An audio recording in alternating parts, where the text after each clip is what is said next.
Test, test. Everybody good? Sound good in the back? Welcome to just your average day of class here. Just nothing to see here. Today we have Matt Maloney joining us. It's pretty amazing. Let's welcome Matt. We're going to dive into his story.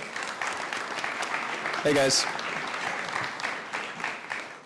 So Thanks for letting me sit in on your class. This is pretty awesome. I haven't been in a room like this in a long time. Yeah. Welcome back. Welcome back to campus. So this is pretty cool. Amazing opportunity. I know I had this queued up for a while for class. They brought in our fancy chairs for us. And I really do appreciate the entire class. I got a lot of great questions. I sent them along to Matt. But as we get this conversation started, and for those of you who weren't paying attention, Matt was the co-founder of Grubhub and CEO for the bulk of almost the entire existence of the company, right? Yeah, I started it and then I sold it. Yeah. So yeah. Yes, the whole time. The whole time when it was a standalone entity. Yeah. It was a standalone entity. Right. So we'll get into that and what it was like from there. But I always like to start these conversations when we're back on campus, learning what college life was like for you. Grew up in Michigan and bleeds green. Ended up at Michigan State. What was your time at college like for you? And did you have that entrepreneurial spirit while you were here? East Lansing was awesome. I was here in the mid-90s, so I started in late 94, and then I graduated in early 98. Yeah. So I was here for all those years. It was a really fun time to be here. Obviously, you know, I was your age at that time, which is a really fun time in life also. And so I would just say, enjoy it. I mean, it goes quickly, but it's a great echo. But it's a great time. It's a great time to be in a place like this. I don't think I started anything here. Yeah. In high school, I started my high school was a small high school in West Michigan, and they didn't have a newspaper. And so I was kind of annoyed at the general classwork, and I wanted an independent study, and so I decided to found the newspaper there. And really, it was a really simple way to get a free hour before school and after school. So it was very selfish, but I was starting stuff prior to coming here. And then here, it's kind of funny. We were talking on the way here. So I have a master's degree in computer science and a master's in business, and I took no engineering, computer science, or business classes here. So I just really enjoyed my time here very much. No, I was pre-med, so I took a lot of natural science. Yeah. And so I was working in the chemistry building. I was working in the radiology building down at the hospital, and actually that's when I moved to Chicago after graduation. I was working at the University of Chicago in their radiology department in a job that was set up by the university hospital here, which was pretty awesome. Yeah, that's awesome. Did you, and so during your time in Chicago, you decided to pivot into getting your master's degree in business. How long were you in Chicago post-grad before you got into business? And did that kind of give you like, okay, an angle on where you wanted to go with some business venture? Or not even that? Not even that. Nope, you're way off. Yeah. No, I was working in the radiology lab, and we were doing detection and classification of cancers on digital radiographs. And so to do that, I had to learn how to program. So I bought a programming book, and then one of the instructors that I was working for said, you know, you get half off tuition, just get your master's in comp sci. I was like, okay. So that's how I ended up with a computer science degree. And that was in 1999. So I'm going to guess no one here in the seats were born before 99. But if you were, that was when the internet really took off. And so it's like this massive juggernaut of excitement and money. It was this internet bubble, which was incredible. I mean, I was 22 probably, and I was in computer science school. And I was walking to work, literally walking to work, and I happened to walk through a job fair. And I didn't even think that it was a job fair. And some guy like grabbed me on the arm and he's like, hey, what are you doing here? And I said, I'm walking to work. Are you a student? Yeah, I'm in the comp sci program. And he, on the spot, gave me an offer that was 3 times my salary, like on the spot. Oh, you're in computer science grad school for programming? Well, here. How about this number? I was like, jaw dropped. I'm like, done. I called my wife Yeah, we were newly married, and I was like, I'm changing industries. I am not going to medical school. This is not going to happen. I have a real job. Yeah. It was crazy. That's awesome. So tell us about, you're in Chicago, you're working, you got your computer science degree. How did Grubhub come to life? Yeah, I mean, Like the yeah, no, I know what you're asking. merge. It's funny because you're actually going serially through and you don't even recognize it, or you didn't know it, you weren't intending to. Sorry. So I had this job and I was running technology at apartments.com. That ended up being where I was. Yeah. And that was the first place that aggregated apartment information. Because previously, if you wanted to move to a new apartment, especially in a new neighborhood, you had to go to that neighborhood and go find like literal bulletin boards and like you'd pull tabs. It was a real pain. So what we did is we took all the information on apartments that you could rent and we put it online for searching, and you'd type a neighborhood and then we'd show you the opportunities. Like, it makes a ton of sense now, but at the time it was like revolutionary. Yeah. So I was doing that, and there's a few things that had gone on, and I knew where the company needed to go.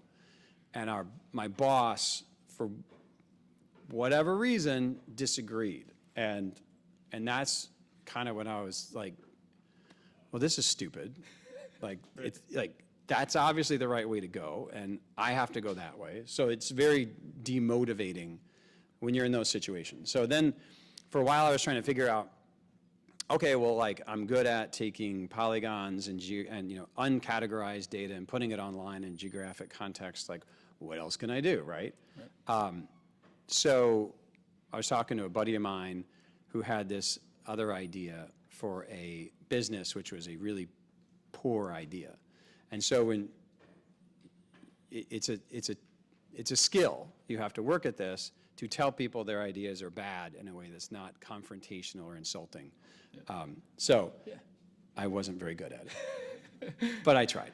And I said, look, this would be a really good idea if your customers actually wanted to give you the data, and if your customers wanted to pay you for you to distribute that data, because the distribution of that data would create transactions that they would potentially want to advertise. Kind of setting up this whole hypothetical. And then I said, it would be like restaurant delivery food. And I was like, holy shit, that could work. Yeah. And we kind of like sat there and it was like, huh. And then you kind of walk away. And then the next day he came back over to my cube. We were in a cube farm. He's like, that's a really good idea. I started writing it last night. You want to do this? I was like, yeah, I do. So did you left? Did you leave apartments.com? How long did you guys work on this kind of side hustle, or did you guys commit right away? I think we were very committed, but it wasn't making any money until we had a site up. And there was a bunch of work to do. So I don't think we quit our job initially, but we built it and we immediately started running. Yeah. And that was, 2004. 2004. One of the things we talk about in class frequently is like how to take that first action when you have like this nugget of an idea. Do you remember what like the first thing you made live was? Like the first thing like a customer can interact with, or like the first sale you made, or like the first conversation you had with someone about what you were working on, trying to get them to buy in? Do you remember at all what that was like? Yeah, I remember all of those. Yeah. I don't know which one you want. Which one? There's a lot there. I'm just throwing out threads for you here, whichever one you want to riff off of. But like, what was the first product you thought that you wanted to build and show someone? Look, the first thing you do is going to be awful. Yeah. Like it just is. Like you just have to accept that and move on. So get it out there and then take feedback and fix it. And like that's the real trick in entrepreneurship is iteratively optimizing. It's not like if the people who try to perfect their idea before they release, it's never going to work, because no one is like, maybe Steve Jobs is smart enough, or Bezos is smart enough to do this, but to crystallize a vision to perfection and then implement. All the rest of us normal people have to do something and then throw it at the market and see how the market responds to it and understand from the customers. Like we screwed up pretty much everything we could have, but we were really good at understanding when we had made a mistake and then understanding what that mistake was and then fixing it as fast as possible. I mean, our website was awful. It was bad. If you look on the Wayback Machine, as early as you can, it's terrible. 2004 was rough times on the internet. In general, yes. But we were especially bad. And like the engagement, if you think about it, now when you go on any delivery site, you see all your favorite restaurants. Well, back then, we didn't let you see any restaurants until you told us your address. I mean, just as a usability construct, that's awful. Yeah. We didn't realize that. We did a lot of silly things with the product, with the pricing. I was telling some students earlier, we were a SaaS model to begin with because AdWords was so exciting back then. So for $100 a month, you could float to the top of the listings and have special colors. That doesn't work when you're talking to a restaurateur who's putting their kids through college on noodles and pizza. They're like very, very practical. Yeah. So we had to invent online ordering in order to capture the economic value that we were transferring to our customers so that we could say, we'll only make a dime when you make a dollar. And that is what resonated. Yeah. Just realize that before that moment, they were paying us $100 a month for highlighted listings. After we transferred, they were paying us thousands of dollars a month. They were paying us way more. Way more. But we're only making a dime when you make a dollar. Right. So they could feel an intrinsic value of committing to you as a partner. Right? And once you're able to take that positioning, and it wasn't fake, it was real, then in their head, we were just there to support them and make them a ton of money. Yeah. Which we were. And so instead of sending them an invoice every month for $100 that they had to then pull out their checkbook and write you a check and send it in, like we would deposit thousands of dollars in their account, net our fees. Yeah. So we were their best friend all of a sudden. It was wild. But like these are the things you figure out when you make mistakes and you fix them. Yeah. What was do you remember the first restaurant you onboarded? Yeah. Charming Walk. It was underneath. It was like right next to the Hilton in Chicago on like off of Michigan Avenue. Okay. Yeah, I remember the sale. I remember how long it took. I remember that the bartender that I pitched for like 3 hours and 2 beers was not the decision maker that he said he was. Yep. The decision maker was his mother, who was actually in the kitchen behind, who barely spoke English. But luckily, I had the son to translate what a great idea it was, and I gave them a heavily discounted product and I got the $500 check for like, the pricing at the time, it was $100 a month. Yep. It was a 12-month package for $500, so. More than half off. More than half off, it's going quickly. Sale. Yeah, and I got back to my buddy and we're done. Yeah. It was great. It was time to go. Yeah. Love that. So after that, a lot happened. Grubhub was off to the races. If you look back on that time, you guys had crazy growth trajectory, right? The internet's taken off really again after the crash, basically, right? But food never stops, right? You guys are plugging along. You had to raise 5 rounds of venture capital, at least. I think I read so. 5, right? Yeah, something like that. We raised a lot. Can you tell us about the growth trajectory and kind of what the wild ride was? It went from 2 of you to a lot of you in not a very long amount of time, and maybe just fill us in on kind of what it's like to I don't know, you're catching a tiger by its tail. What was that like for you, and what were some of the key lessons along that way in terms of growth and managing people and all things that come along with that? Yeah, sure. I mean, I founded it in 2004. We took our first capital in November of 2007, and then we went public in April of 14. Yeah. So it was a 7-year chunks there. Yeah, it was pretty aggressive. It's hard to describe it because by the time we took capital, we knew that what we were doing was fundamentally different and really accretive to restaurants. We knew our customers really liked us. And so having that right, and I know the right way to call it now is product market fit, but at the time that phrase didn't exist. But we knew that we were onto something real because we knew we had that product market fit.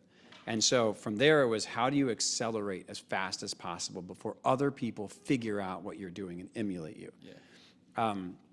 And so for us, it was raising capital and then getting new customers. Because at the time, people, we didn't have, guys sound old. It's all right. I do all the time. It's fine. Don't worry about it. There was no weren't phones. That's what I'm saying. There were no phones. You didn't think about the things in your life the way you do now, because now it's like, oh, let me see, I'm a little hungry, right? Yep. But at the time, it was like, well, you don't think about it till you go home. And so our competition was the menu in your drawer. We all had junk drawers, and they had all these menus. And so we had to do advertising, like create magnets that would go on people's refrigerators, because when they're kind of going for food, you're like, well, maybe I'll get some Grubhub instead. And the whole concept of ordering food online was entirely foreign. So it's like we just had to change consumer behavior. We had to change restaurant behavior and just raise a bunch of money. And I'm in the food delivery industry, M&A is a big part of growth, because generally people are very affectionate towards their local brands. And once you start ordering from a brand, that's your brand. Like you're not gonna, if you're on Grub, you know, when Uber Eats started, you weren't gonna go to Uber Eats because you were committed on Grub, yeah. right? Yeah. But if you're an Uber Eats customer, you know, you knew Grub was there, but you weren't gonna go because Uber Eats was your brand. Like that's just how people think. And so back then, local entrepreneurs emulated what I was doing with Grub, and they created their own little marketplaces around the country. So then we went around and rolled up a bunch of them. Yep. And so that took capital to acquire them, which is it's a great use of capital, because you really accelerate your growth, and then you can leverage national TV, which is like the most efficient way to get the word out for a consumer product. And so we did a lot of that, ultimately accumulating and going public. Yeah. And growing as a public company until 2020, when we sold, and then ultimately that's when I left. Yeah. In terms of the money, we had a question from a student. We've been talking a little bit about advertising and marketing, and I'm assuming that a lot of your venture raise, as you're thinking about spreading the word of Grubhub across the country, aside from mergers and acquisitions of other players, what percentage of that goes towards marketing and advertising? And are there any like tactics that stood out to you when you first got started that were like really good at like getting word of mouth, getting things going in your favor? Yeah, I think 100% of our fundraising after M&A went to marketing, no question. Yeah. Because for us, you guys cover cohorts? What's that? Consumer cohorts? Yeah. Okay. Yeah. It's very important, by the way. Make sure you learn it. If you don't learn anything else from this class, learn consumer cohorts if you're going to go into anything consumer-oriented. Yep. But our cohorts were very horizontal. And so the more people we could get in the funnel, the more people would stay and order month after month after month. And so we would do anything we could to get people to their magic third order, because once you had your third order, you never left. You never left, yeah. Right, so we did, like I talked to you about the magnets. We did the magnets for a while. Those are really effective because they hung around forever. It sounds so strange, right? It's such an easy thing, to, especially when we have phones now. But it sounds so stupid. Man, sometimes it's like the simplest things are the best things, though, right? It really was. I still think on-campus tabletop tents that you guys have laying around are still the best form of advertising. We did tabletop tents. Yep. I mean, obviously, you guys have seen the stickers that go on the restaurant doors when you walk in. We did a bunch of those. With the magnets, actually, we found this site online where you could print a literal ton of magnets, and they showed up on a flatbed, on a covered truck. Yeah. And the union driver got out and he's like, "Yeah, I'm not getting paid to unload this." So we had to unload it and move it like 2,000 pounds of magnets. Yeah, it was a mess. We did whatever. One thing we did that was really interesting. It ended up kind of biting us in the rear later on. But restaurants were really bad at digital marketing. They didn't understand it. They didn't really want to understand it. And we were kind of their digital marketing arm. And so we kind of owned that, and we produced this set of tools which would just express restaurant web pages. So if you signed up, Kevin's Falafel Shop, you'd be on Grub, I'd have your menu, I'd have your pricing. We would just express a website. You'd choose your own domain. It would go live on a side of the internet. We would do search marketing to that URL. It would go there. And any business that came on your site, we wouldn't charge you for, because it was your brand. This was our way to differentiate our marketing to our website versus your brand, which was a valid concern for these local favorite restaurants who had spent years like with high quality food, high quality service. This is their brand. They didn't want us to come in and just be a toll booth for them. And I got Makes sense. that. Yeah. So we would do these sites. We wouldn't charge them for it at all. We would track the orders, and they could promote it all they wanted. So they would always put the little, the flyer in the bag, like, hey, next time go directly, right? That was also our site, by the way. Totally fine, totally appropriate.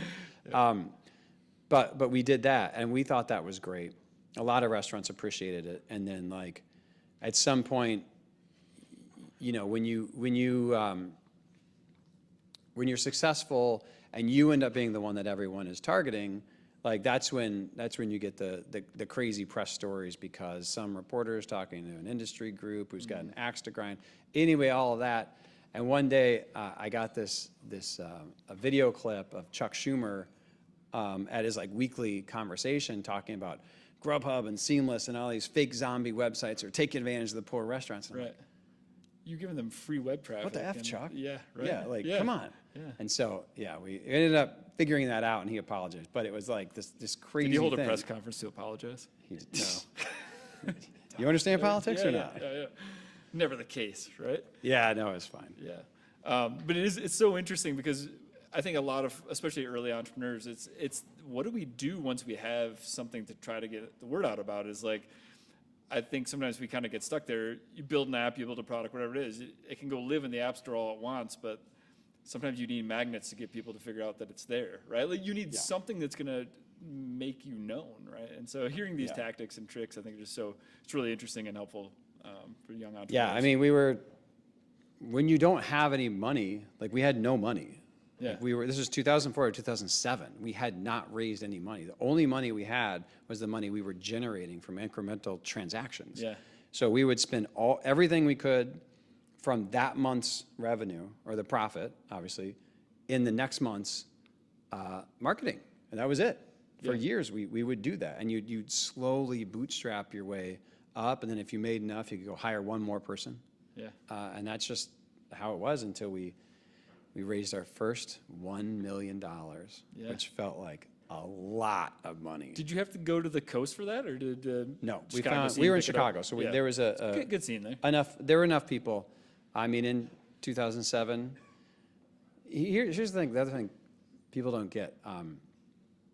Look, food delivery is now I don't know, maybe $500 billion, if you include China, for sure. Yeah. Dollar industry. In 2007, the restaurant industry was the polar opposite of technology. Yeah. Restaurant owners had burners and fax machines. Burners meaning like the ranges. That's what they had. Fryers and fax machines. That's it. Yeah. They did not have tablets, computers. Right. They didn't run their business like that. They would take a piece of paper and they'd circle what they needed more of and they'd fax it to Cisco. Right. And that's how they work. So we had to kind of reverse engineer that, and we were sending orders to fax machines. So we'd take digital online orders. Yeah. We'd compose a PDF and use web APIs to hit their fax machine. And then we would call them and say, press 1 if you got that. Press 2 if you, or don't say anything if you need it resent. I mean, this is how technology worked in 2007. And so when you're trying to pitch a VC round, I was unproven entrepreneur. Yep. I was in Chicago. I was not on either coast. Yep. And I was pitching an idea in restaurants. It's like the trifecta of no when it comes to venture capital. Like, not going to happen. How many pitches did you have before you got your million? I won the University of Chicago Business School pitch competition that's right. in the spring of 2006. Okay. And I closed my first round, not for lack of trying, in November of 2007. Okay. Yeah, 18 months. 18 months. Yeah, and that's like the creme de la creme of the Midwest competition. And I was a hero. Yeah, you're a hero. Yeah. It's a journey. It is a journey. That's a journey. It's a journey. All right. Well, we talked about acquisition, and we did have a question about acquisition. So 2020, Grubhub was acquired by Just Eat, right? Yeah. Out of Europe. Yeah. Yeah. What was that like for you selling the company? And you stayed on for about 4 months after. Did you plan on staying longer, or like what what was that feeling like as a founder? Your baby's no longer your baby, or were you ready to see you on to the next thing? I mean, I get it. It's tricky. It's a very complicated question. Yeah. I truthfully wanted to stay forever. Yeah. Truthfully.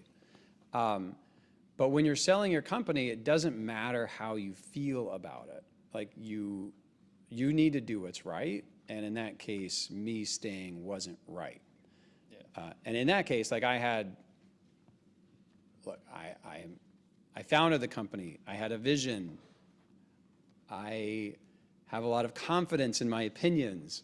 That doesn't always work when you have other people that are confident in their opinions, and especially if they own the company, it's kind of their prerogative. So you have to recognize that when it's happening. I would have loved to stay. And it is very strange that that organization exists today outside of my orbit. It was sold from Just Eat to another U.S. company. Just recently. Last year, right? 2024. Yeah, last year. And I still talk to them, but they have their own vision. So it doesn't really matter if I think I know what's right for the company now either. Yeah. So you just kind of pretend it's not there. Strangely, But I still don't use DoorDash. Strangely, Grubhub's been back on campus the last 2 days, running some sort of putt-putt golf thing. Anybody seen this thing? Yeah, it's been around campus. Grub? It's that was not set up. I was like, Really? What are the odds of this, right? That's funny. Yeah.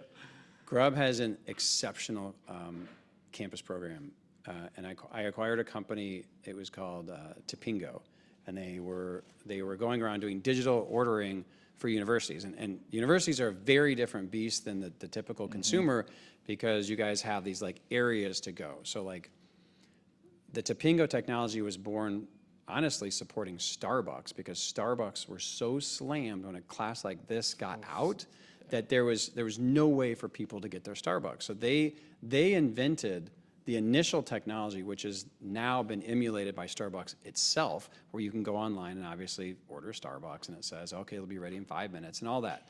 That was their technology that Starbucks licensed. Okay. And I ended up buying the company, and then we rolled that out to universities all around. Yeah. So obviously, well, they didn't have Michigan State as a customer when I bought them. Yeah. And I was like, this has to change. Yeah. We are going to East Lansing, and that has to happen. So then Michigan State became a marquee customer of ours.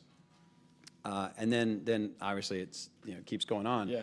And now the Wonder Group that acquired Grub is now very excited at the fact that we have Grub has such a strong footprint in campus communities, because it's a way to really you have all these people that they come in and they kind of understand the brand. And what we found was the folks in East Lansing, a lot of them would go to Chicago, right? Or the Northeastern schools would all go to New York. Or you have this post-collegiate segment which just wants to go to a high density place because it's fun. Yeah. And I get it. And it was such a great marketing opportunity for us to communicate to people for their years on campus, and then parlay that into post-campus life. Yeah. So because we're talking about the sales process, 2020, Grub was acquired for $7.3 billion. Right. 2024 sells for $650 million. It's complicated. It's complicated. But I'm curious, do you think, I know peak COVID was a beautiful thing for delivery, obviously, not for a lot of other reasons, but for delivery of food, obviously it was a game changer. Are there valuations decreasing across the board in this market? No, it has, Or I was just curious I'll what give the you future a is. very predictable answer, but it's true. Yeah. It has nothing to do with the performance of Grub or the valuations on Grub. And in fact, before we sold it, we were valued at $10.5 billion as a public company. That was the peak. Yeah. And that was the problem. Let me try to consolidate this as best I can. The competitive environment going into COVID was hyper intense, and so our stock had dropped just as a function of how much money was going into the space. Yeah. Uber Eats was full throttle. DoorDash was full throttle. Both were growing faster than us and were bigger than us. Yeah. It's a function of how much capital they had available to them. It's impossible to compete against unlimited capital when your competitors are subsidizing demand Yeah. in every place at the same time, and in our case, subsidizing supply also. It's fine, it's what it was. Yeah. Like, as an entrepreneur, you build a product, then you have to exist in the market that you exist in. And maybe that's a crummy market, and maybe that's a not crummy market. I enjoyed fantastic markets, and I endured crummy markets, and that's fine. But like, so that's where it was. COVID itself was a very wild dynamic because the humans left the metro areas. So Okay. Grub was really strong in the metro areas: Chicago, New York, Boston, DC, Philly. Yeah. Like that was 80% of our volume, I'm going to say. Okay. Okay. So when COVID hit and everyone evacuated, they all went to other places where we were not very strong. But we had a presence. Yeah. And so we were growing 50% year over year when COVID hit from 20% of our areas. So think about that. Like the percentage of growth we were experiencing in those few areas where people were moving to was incredible. Yeah. So we had a very high growth rate at that time, but I could see that the downtown areas were evaporating. And so that's kind of a very localized peak. If you think of it that way, it wasn't going to go up.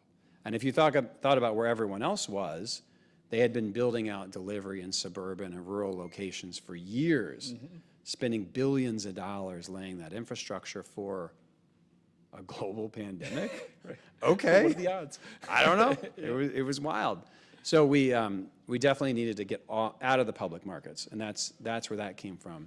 If you look at the history of the company that acquired us post-acquisition, so we sold in 20, we closed in 21.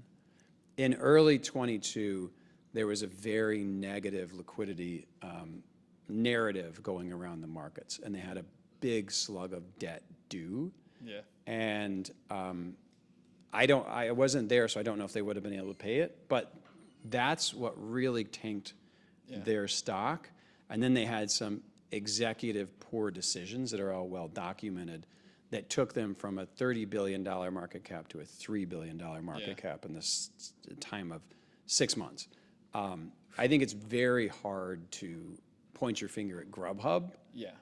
Because Grub, when we sold it, we were doing like 10 billion in sales, and when it was just sold again, I think they're doing about 10 billion in sales. Yeah, so and they're not more much- profitable now than they were when I sold it. So it's kind of like, okay, That wasn't the problem. Yeah, but I don't know. knows, right? I We're wasn't not there. Yeah. I'm just looking at the data from the outside. Yeah. Oh, interesting. No, I appreciate you giving us some background on that. Okay, one of the questions we got from a student was, as a founder, when you're getting things started, what are the most important things you think you need to get right when you're starting? And especially if you end up raising money from VCs, what are the things they need to be considering at founding and maybe at funding? It's a good way to think about it. I'm going to dissect the question first. I think the second part of the question is irrelevant. Okay. Like, don't worry about funding. If you have a good business, it will be funded. Yep. Don't do anything to be funded, other than network. You should network to be funded. That actually works. But other than that, don't. The most important thing is the product market fit. And maybe you guys have heard this a lot. I kind of hope you have, being students of entrepreneurship. But like, that's the only thing that matters. I made him read that article. The Mark Andreessen, The Only Thing That Matters article. Have you read this thing? It's literally that name. I It's did like not know he wrote that article. It It is the only thing that the only thing matters. Yeah. I had a spirited debate with a guy in a room. I was pitching a room, and it was a very high-powered Sand Hill Road VC room, and I was pitching for it was a key moment in the trajectory of Grub, because if we got this money, it meant a lot. Like, we ended up getting the money, but it was like, it wasn't just the cash; it was the cachet. Like, the investor that was signing up was a big deal. And in fact, the next round of capital I raised was $20 million. I didn't have to do anything. Like, they literally gave me a donut, and like, there was golf playing over here. And I'm like, do you want to talk about the business? They're like, no, we invest behind them. It's cool. Like, you're good. Just write the check. Okay. All right. It was amazing. beautiful. donut. Don't worry about funding. Like, you get a good product, you'll get funded. But I sat there and we advertised, like we were talking about earlier. We did magnets, we did menus, we did table toppers, we did stickers. We did a lot of public transportation ads because we found that worked well for the demographic we were targeting. And so I was justifying the use of funds for this investment. And there was a guy who I didn't know at the time, but I've gotten to know him well since then. He is an icon of consumer technology. I mean, he founded Expedia, Zillow. Like, he was just in the room, right? Yeah. Nobody told me this. I didn't know the guy. So he's like, why are you marketing? Why are you advertising? It's the biggest waste of funds. If you have a good product, people will figure it out. Your product should be your only advertising. And I debated this with him. I'm like, look, incremental profit needs to go to acceleration. Like, do you want me just to sit back and like wait for people to figure this out? This is food delivery. Nobody orders food on the internet. Like, people buy houses on the internet apparently, but no. And we went back and forth and we agreed to disagree. But it was really funny because that was the mantra of the Valley circa 2010. Yeah. I mean, that's what it was. Obviously now every time you see a Zillow advertisement, I want you to think of this and remind Rich that I was right and he was wrong, but whatever, you know. That's I don't hold these things. Yeah. So product market fit. One of the questions we got from a student I thought was pretty good was kind of what drives you as an entrepreneur? Like, passion for the business, but you kind of found the business. It was just kind of like one of those aha moments. Yeah. But they also ask, good friendships, good health, good mental health, ? Curious, like, what your version of a good life is, I guess, is one question from students. Wow, that's it's a what tough drives thing. you, or yeah, what? Let's start with what drives you, and then let's move on to the other question. I love problem solving. I love areas where I see something's broken and I don't know what the fix is, but I know there's a fix.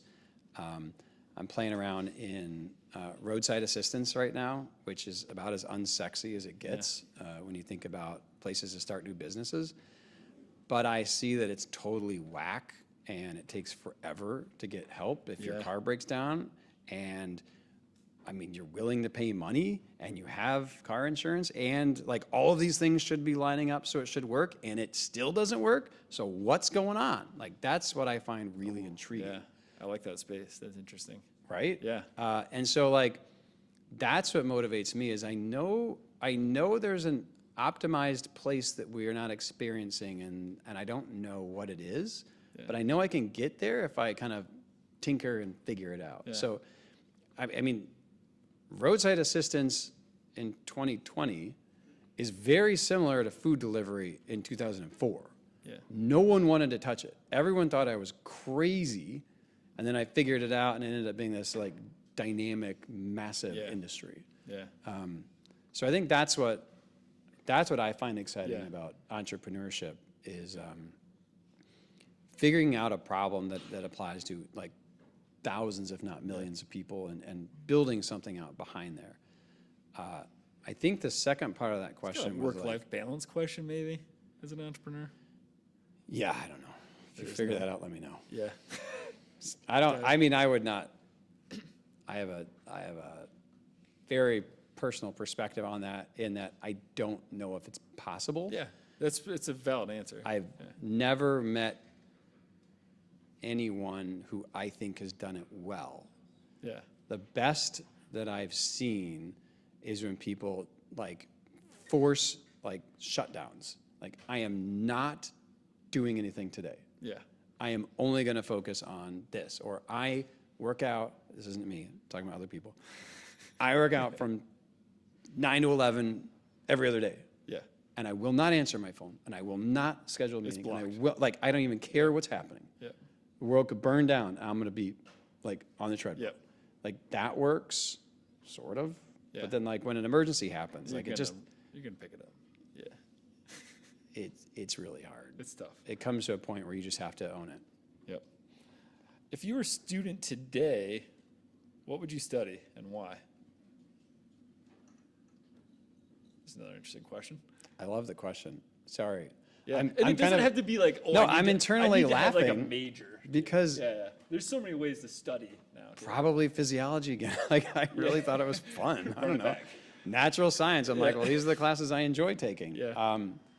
I think we're at a really interesting point with AI specifically, and I know there's a lot of anxiety about getting a job in the world of AI.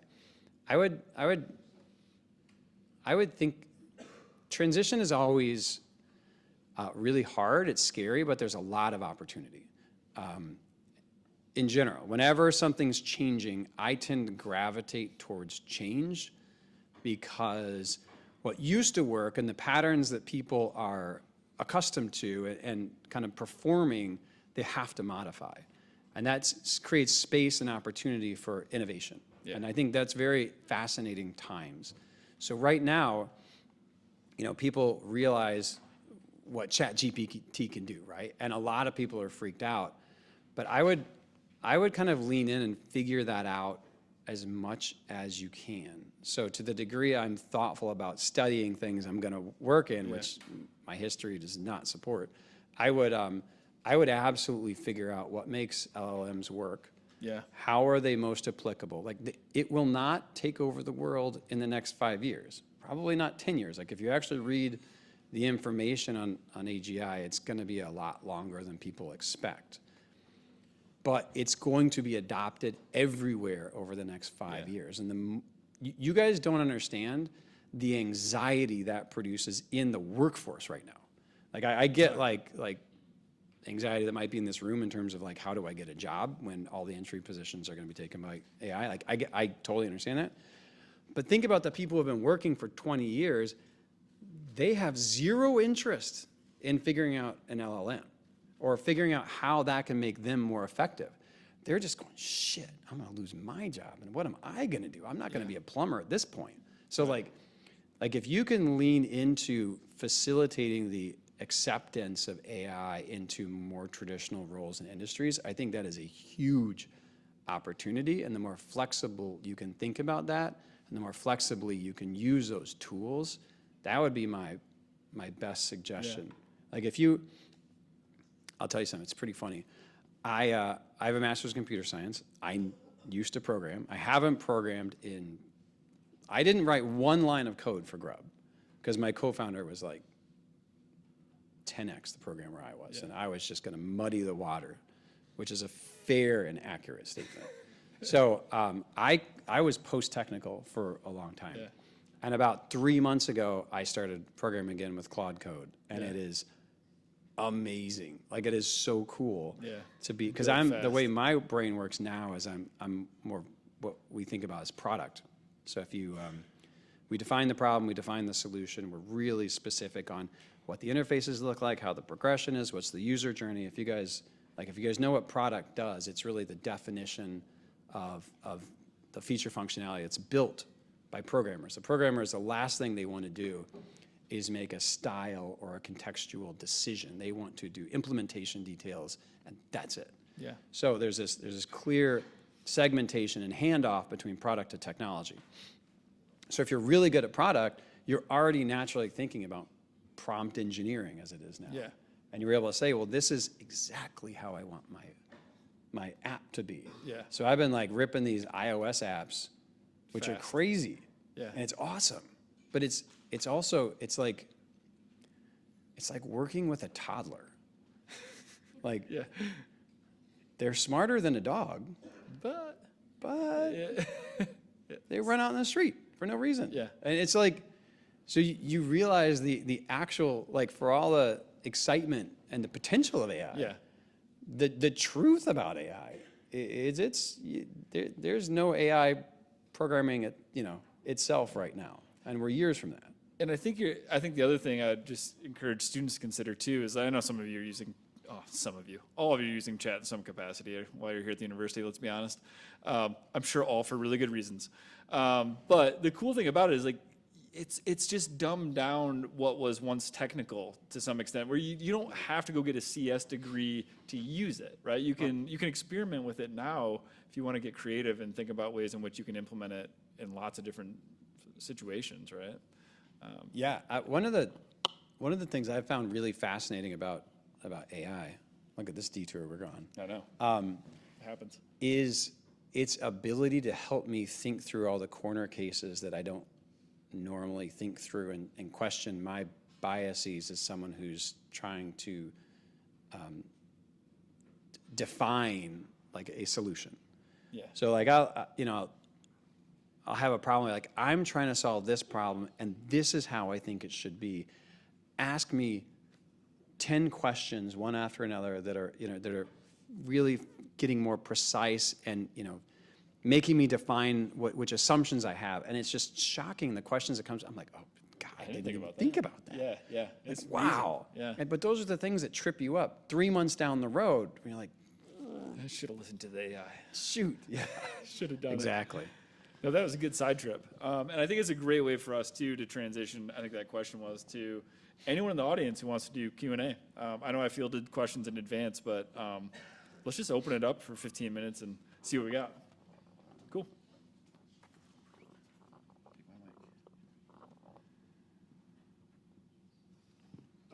Of course it's going to be that one. Good luck. Are you talking about him or are you talking about the walk? Oh, the walk. The walk. Of course it's that No, guy. not that Jeez. That guy's great. I just went way in the back. Better be good, buddy. Better be good. We'll see.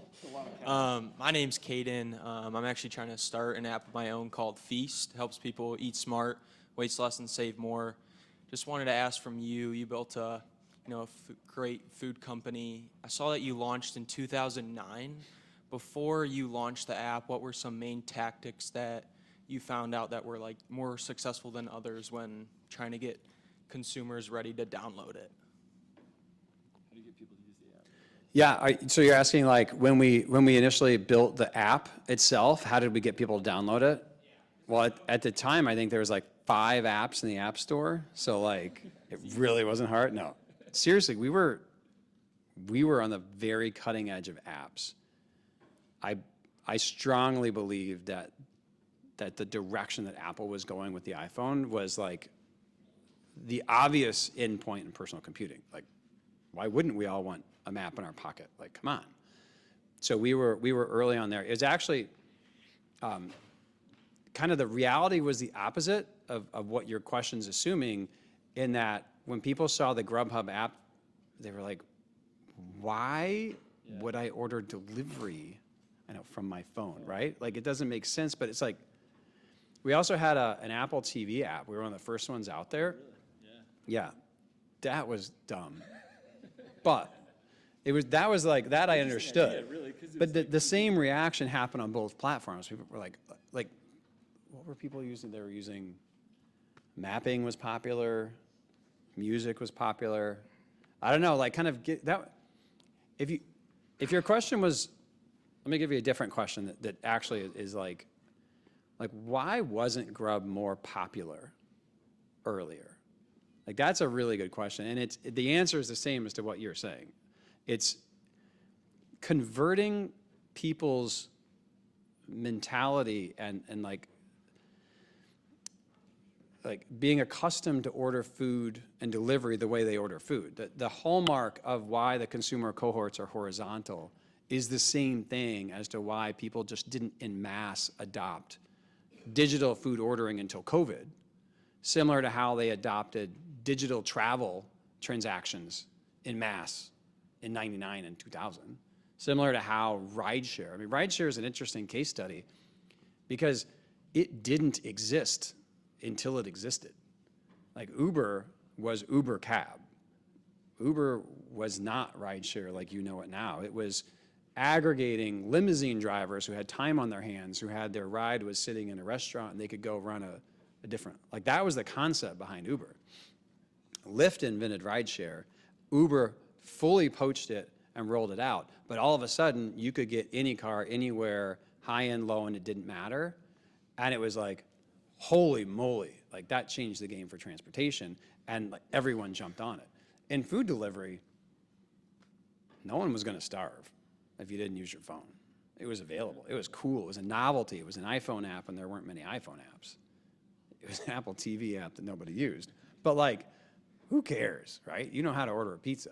And so it was really interesting to see the growth of food delivery, which was generally linear from 2005 to 2020. I mean, great.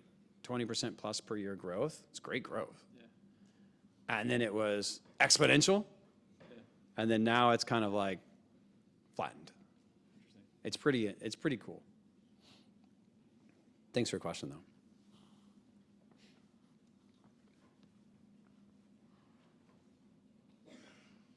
Hi, my name is Alexander, and like my friend over there, I'm also starting an online/software-based business, and I'm running into a very difficult challenge deciding when the first version of my product is that's ready to go out to the market and I'm confident in selling. And I don't know if it's just strictly a software problem or one that gets experienced by people developing software more often than other types of products, but there always feels like something better that you can do to make it better and a line that you can keep pushing before you actually go out and try to make that first sale. So how did you know when that first crappy version of Grubhub was ready to go and you're ready to pitch that idea to the Chinese restaurant owner? Charming Wok, yes. Yesterday. The answer is yesterday. Just pitch, just ship it. It'll all work out. Simple.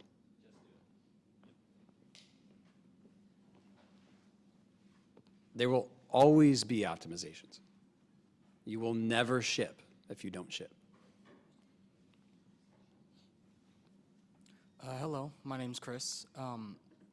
When you were talking about your company with putting all your money each month into marketing, how inconsistent was that kind of revenue coming in?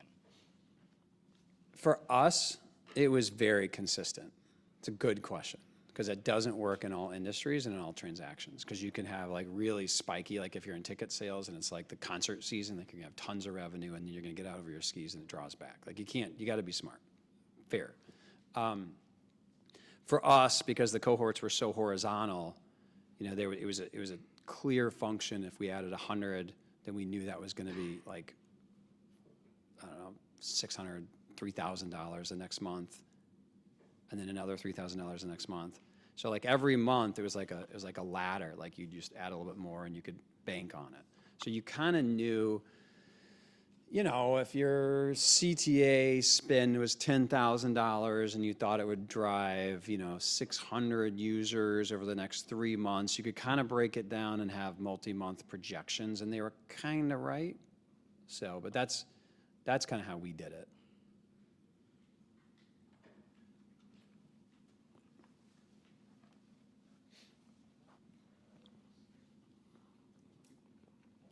Hey, how's it going? So I'm starting a new company for cleaning services. Basically, it's like a marketplace for cleaning services, and we just launched like 3 weeks ago. I just had a question, like when Grubhub won its in early years, what strategies or like techniques or decisions were most critical in securing investor capital and building trust with the investors? Thank you. Yeah, so specifically around fundraising,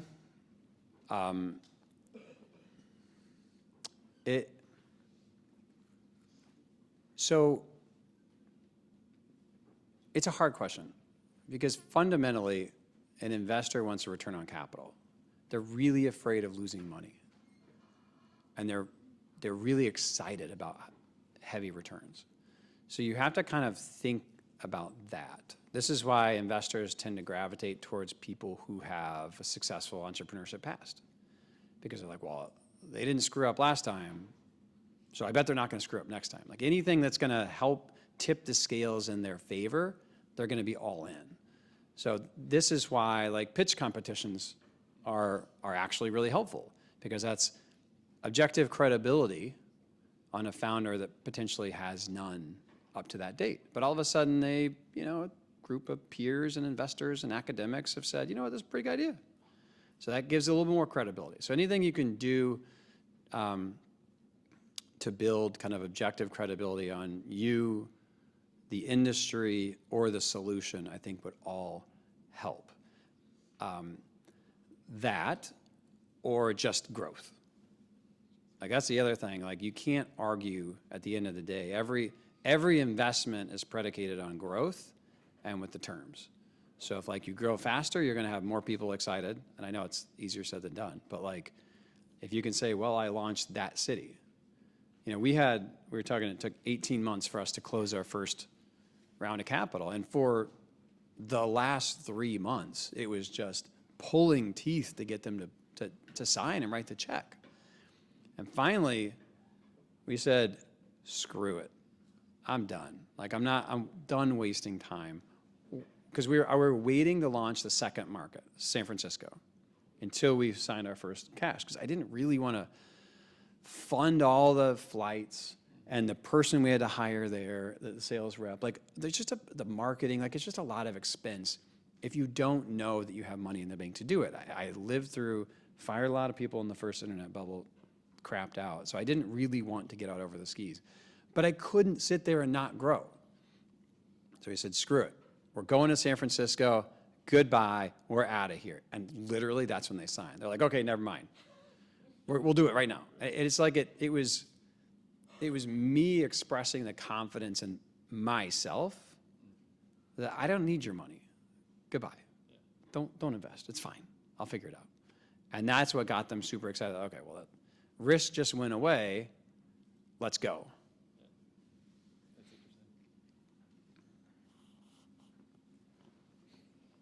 Do you call on people? It's kind of one of my favorite things to do. Can do that. No, just some volunteer. So you said that, like you had DoorDash and Uber Eats as competition. You said that it was hard to switch a customer over, like once they had just, if they picked DoorDash, they weren't going to switch over to Uber Eats. Did you ever find like a specific method that worked well to transition customers from one to the other in a competitive market where you're offering the same, like generally you're offering the same thing that DoorDash is, you're not changing anything? Yeah, I mean, so this is very industry specific. I think it changes in lots of different industries. And in food delivery, for some reason, and this isn't about Grub or Uber or Dash, it is global. I mean, I've seen these models in Latin America and Europe, and they all have the exact same cohort. Like humans in general, when they're talking about delivery food, do not like to switch platforms. So yes, I also did see how people could switch platforms. I saw that early in 2016. Postmates was the first group to start doing third-party delivery. They took what was going on in rideshare and just pivoted it to delivery. And so in LA, you could get like the best sushi restaurants that did not deliver on Postmates. And it was like this, oh shit, we got to figure that out, because you just totally exposed the flank of the majority of restaurants that don't do delivery. Yeah. And so that's when it was Caviar and Postmates were the first two. And so we spun up delivery operations in order to directly compete, because when you went to talk to people on like Caviar, they were like, well, they're not on Grub. I love using Grub. I use it all the time, but I can't get this restaurant from Grub. So we did that. And then when the competition was getting really fierce, like right before COVID, fourth quarter 19, we all had the same restaurants. We all had the same ETAs. Like everything was identical. And then you just had Dash that was like subsidizing 10 or 20 bucks. Like Uber was doing 30 bucks off your first order. Yep. Like it was just massive economic subsidies. Which isn't sustainable, but when capital's free, it doesn't matter. We've got time for two more.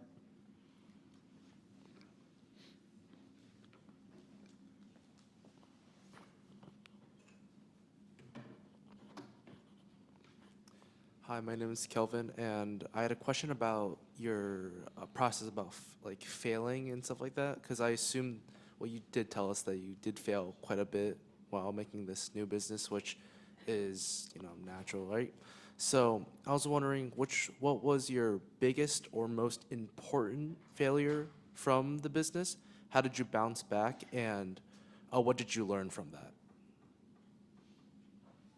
entrepreneurs don't like talking about their failures? I don't know. I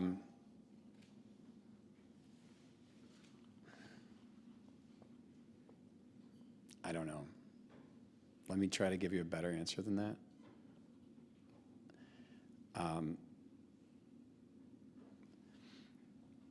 There's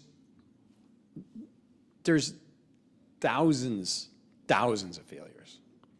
And I think that that's important to optimize not just the product, but the business. So you learn that you fail your customers, you fail in technology, you fail in management organization, you fail in M&A, you fail in fundraising, you fail in communications, you fail in lobbying. You just have to figure out, like you have to have this sense of when something's not going right. And you have to be able to be very self-critical around, okay, this isn't working. Like this isn't working, I have to do something else. And so hopefully it doesn't get out of control. The most obvious kind of Boolean failures are HR. You hire the wrong person. The worst ones are not the ones that flame out. They're the ones that persist, and they just kind of simmer in an annoying way, taking up resources and confusing everyone around them. I did a lot of that. So I think you try to, I have a lot of respect for CEOs that spend 30% of their time on recruitment. When I first heard about this, I thought, who has time for that? It is such a commitment. It's crazy. Like if you actually think about every day, 30% of your work hours, sourcing, recruiting, talking, pitching the company, evaluating the background. I mean, they would do things where they would bring executives on a temporary basis for 90 days. Like you have to engage fully, like you are working 100 hours a week, and you still may not get the job. Yeah. Like that's to, but if you really think about it and you reflect on the biggest failures of the company, it's not, they're not gonna be yours. It's not like you screwed up. You're like, damn it, I should have picked blue. It's like, no. It's like you hired the wrong people.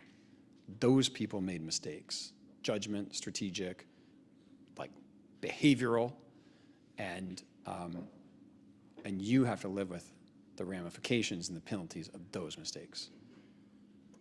Choose your people wisely. All right, one last question. Everyone's going. A lot of pressure on the last question. I know, really. All right, I got one. Since no one's taken. Aside from this this venture in your potential venture in the automotive space, are there other ventures you're considering right now getting back into, or is this one you think you're all in on? I can't imagine doing two businesses at the same time. Because this one's in. You've stupefied me. Yeah. What are you talking about? How do you do that? Elon's got like 8 companies. Come on, man. No, I'm joking. No comment. No comment. All right. Well, no, I mean, it's, I work with a variety of entrepreneurs. Do you invest? I don't invest anymore. Yeah. I got really annoyed because people don't want investors like bugging them constantly for like updates. So now if I want to get involved either with money, it's really more about time. Okay. Like I tell them I'm going to sit on your board. Yeah. My money equals board seat. And I want to be very involved, and we're going to talk a lot, and I'm going to annoy you, and I'm going to ask you all the questions you don't want to answer, and you'll probably be more successful because of it. Yeah. But it's not going to be my check. Yeah, yeah. And that's how I like to engage with entrepreneurs. Yeah. No. Cool. I appreciate it. Yeah. Well, thanks for joining us today, Matt. It's awesome.